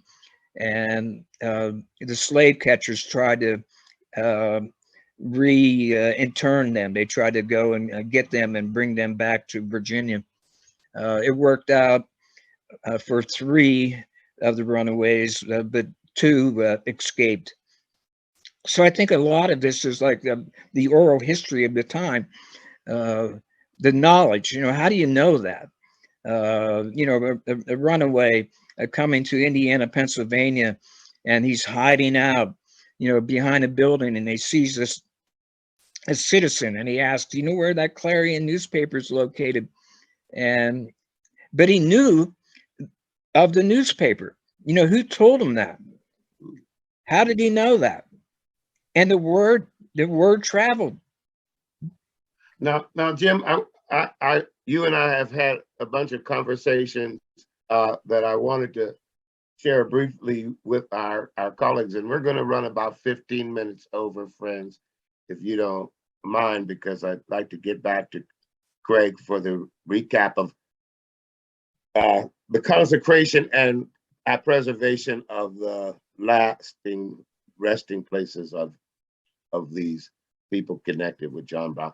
But Jim, I wanted to get to this notion of 1850 and the Fugitive Slave Act, because before 1850, the freedom seekers were just trying to get to you, just trying to get to the mountains to hide out. But after that, the bounty hunters were entering that region. So what was the shifting consciousness in the underground movement in the mountains before the Fugitive Slave Act and the consequences of the Slave Act?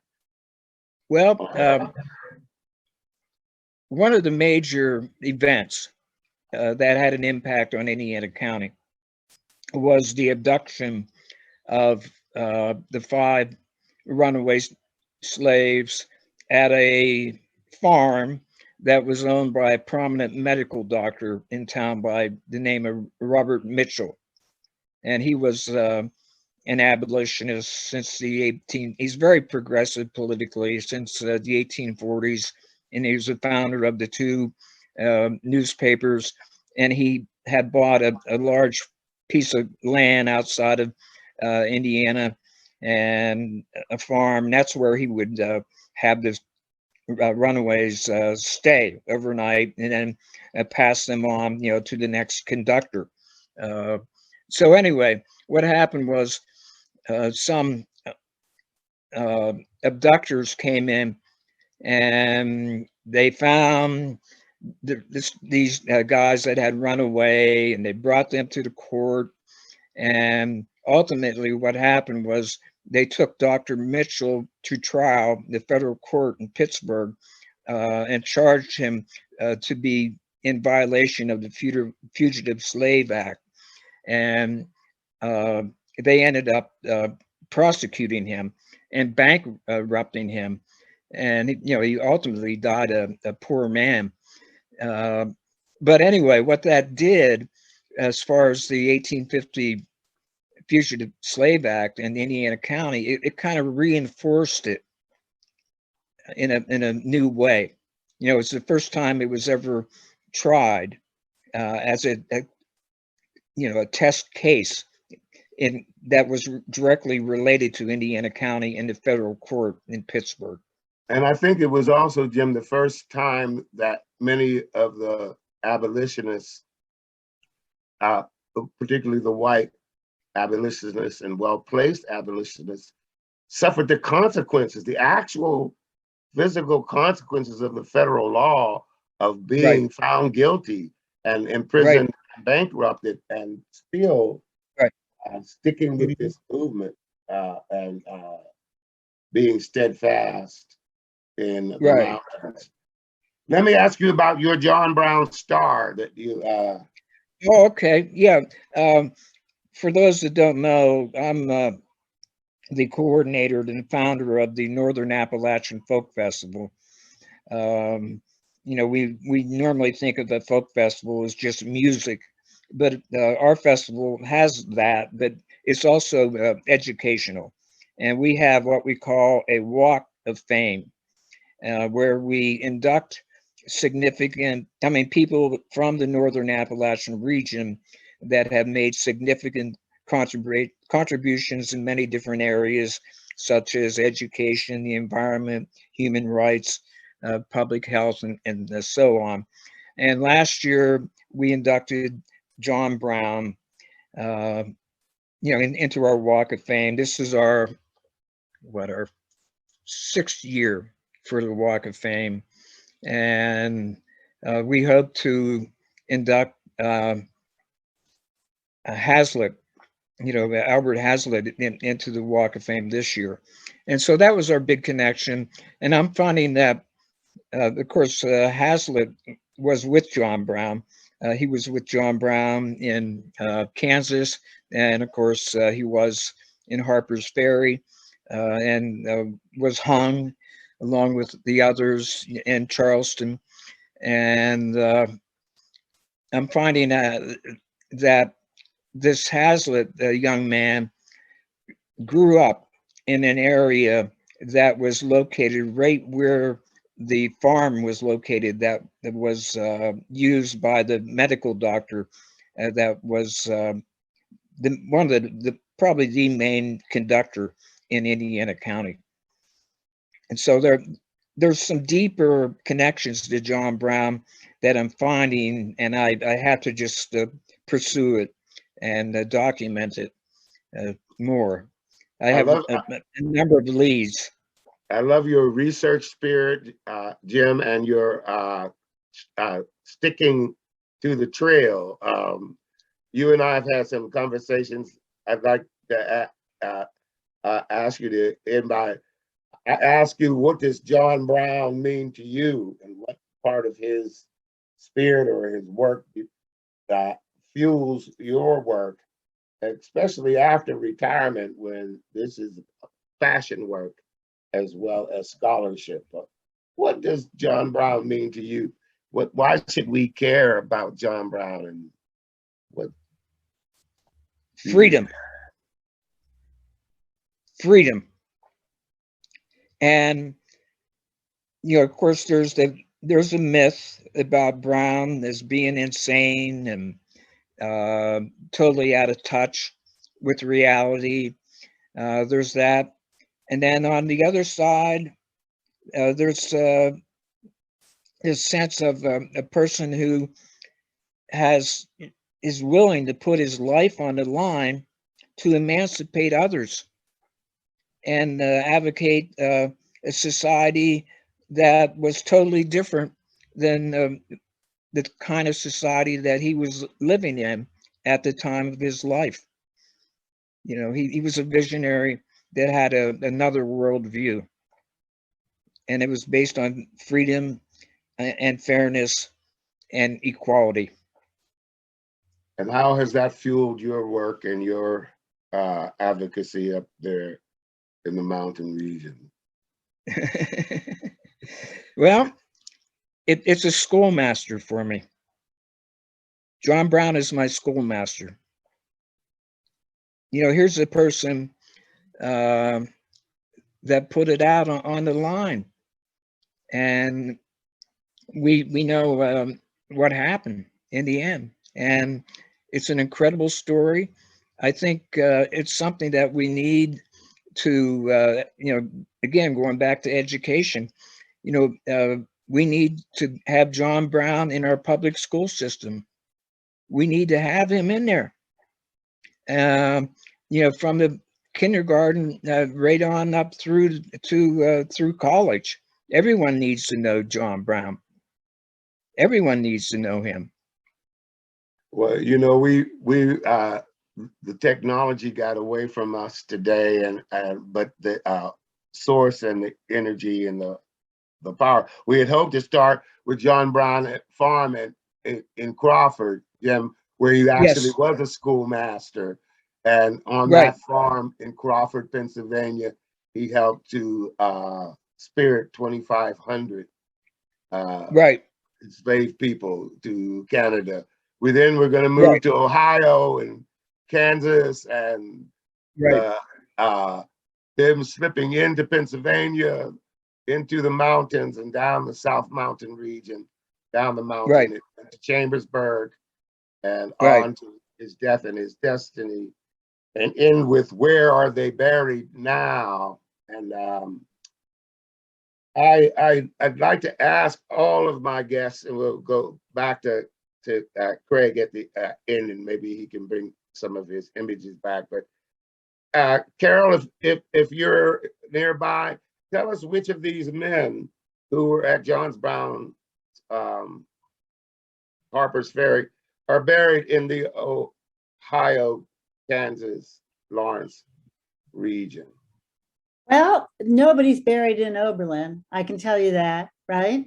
So there is a terrible story about when John Copeland was hung. James Monroe, who was a local representative to the Ohio Congress and who was a professor at Oberlin College, was asked by Copeland's parents to go to Charlestown to retrieve the body. Copeland's parents could not go to Charlestown because they were free people of color and they were prohibited from traveling in the state of Virginia. So Monroe went down and he went to look for the body, and that is Copeland's body and Shields Green's body had been claimed by students in the Winchester Medical School, and they refused to give up the body. They were bodies that the Winchester medical students wanted for dissection.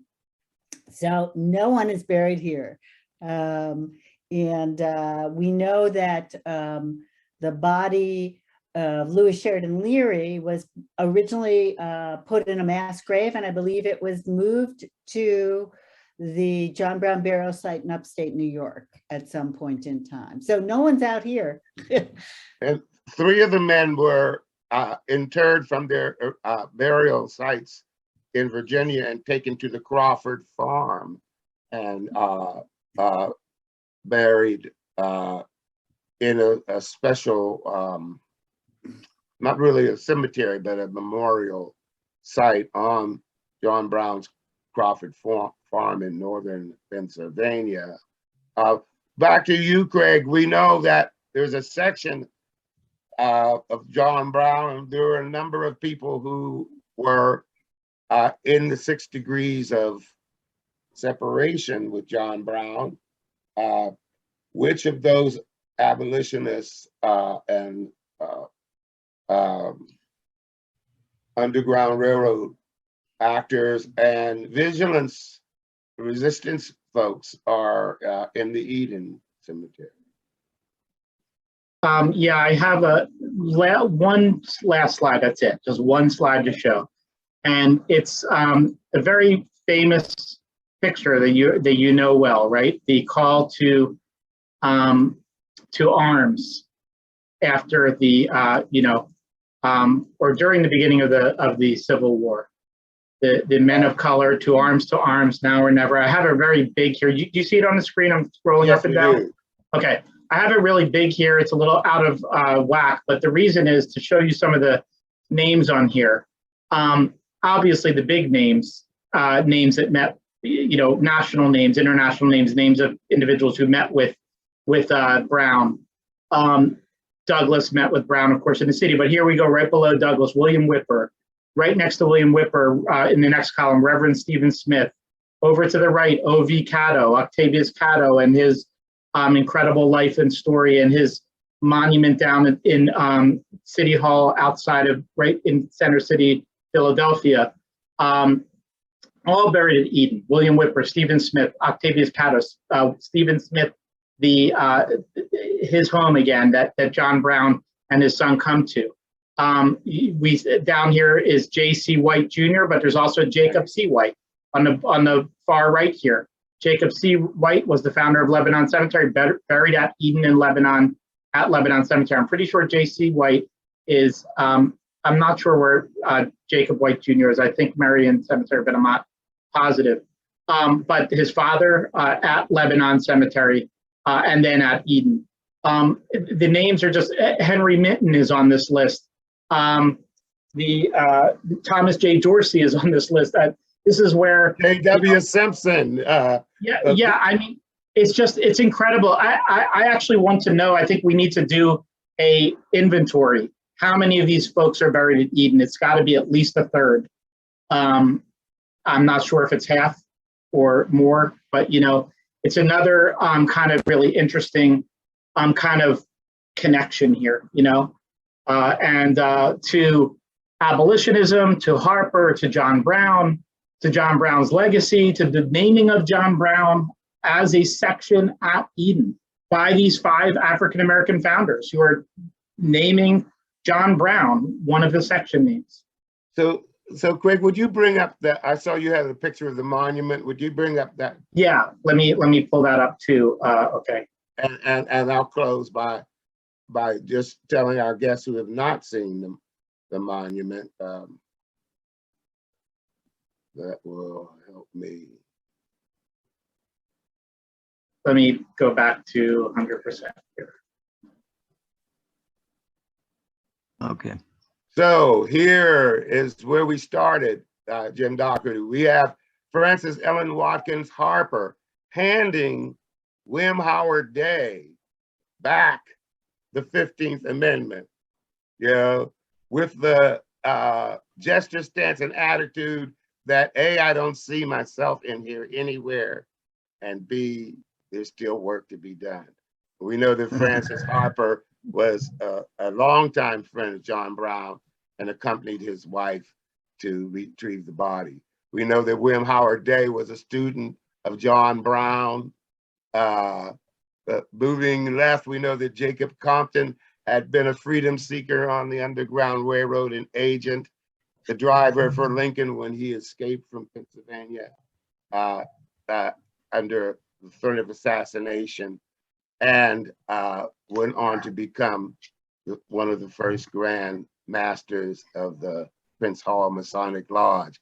Looking on with pride, we see T. Morris Chester, who had met John Brown at Chatham and also at Elgin Community in Canada, who had been with Octavio Cato as Grand Marshals of the Grand Review of the United States Colored Troops, of which William Howard Day was the keynote speaker, and Jacob Compton marched with the 25th United States Colored Troops. They're standing on the K. Leroy Irvis Equality Circle. Irvis, the first Black Speaker of the House of any state in the United States since Reconstruction, and only one of 3 since that time, and a reparation of this land. And the Carol, the podium, the speaker's podium, but in the middle has the names of 100 leading families who lived on this site, which is now the Capitol Park, when it was called the old 8th Ward and was the entrance to Tannery Row, a designated site on the Underground Railroad. What you don't see is a sign that's right next to this, Craig, but you know that it's there. It says that Frederick Douglass spoke on this site and gathered the neighborhood in 1858 and 59 on a tour of Pennsylvania. We know that William Lloyd Garrison was with him, Greg, that they were on their way to Martin Delany to speak to them. We know that Martin Delany in Pittsburgh had also promised John Brown men for Harper's Ferry, but then changed his mind. So we're trying to connect, was this before or after Frederick Douglass went to Chambersburg and met them? But our stories connect. They are not forts, they're not outposts. History has disconnected these stories, and it is certainly our time to reconnect. And speaking of reconnect, I always end by saying we are all we've got, as we don't have enough to have turf wars about who owns this history. We need to circle the wagons, protect and promote each other, and pass the stories along. So I hope that my guests will stay in touch with each other and continue to find ways, both real and virtual.